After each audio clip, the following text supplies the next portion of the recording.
Let's add in the sound effects now, and with the template it's fairly easy to do. We've got two sound effects and some background music, and I'll just copy them all here and go over to your folder, and in audio we've got two places, one for background music and one for sound effects. I'll go ahead and paste everything in there, and then I'm going to move the background here into background. Now, in the beginning, by default, there is some just piano music in the background. And you can see that set up here.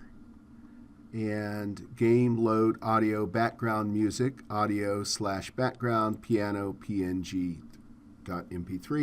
and we'll change that to background, because that's the name of the file in there, background.mp3. Now we refresh, and we've got the correct background music.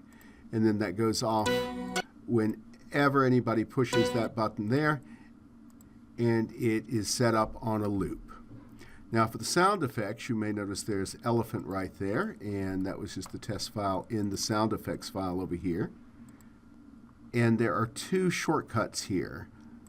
We can do it the same way as we did the background music with the key and the path, but we can load sound effect if it's an MP3 or load sound effect 2 if it's a WAV file. They are both MP3 files, so boom and pop.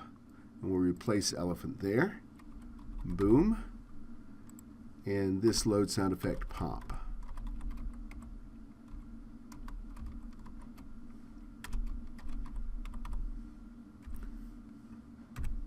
Now, most of the template works on what we call an event dispatcher.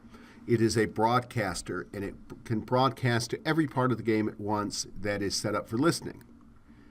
So in state main here, if I want to broadcast a sound event, I can say event dispatcher dispatch, and then I just need a string to broadcast.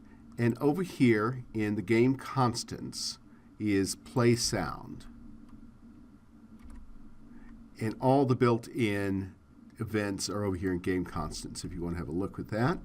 But I've got a shortcut to the constants on a variable called G in the template. So g.playSound, and then the name of the key. In this case, pop. So now when we catch anything, it should pop.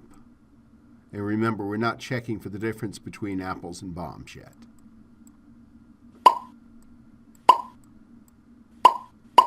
There we go. And if I click this button right here, turn off the sound, we have absolutely no popping. So that's all set up for you in the template. Now we've got the background music and the sound effect in there.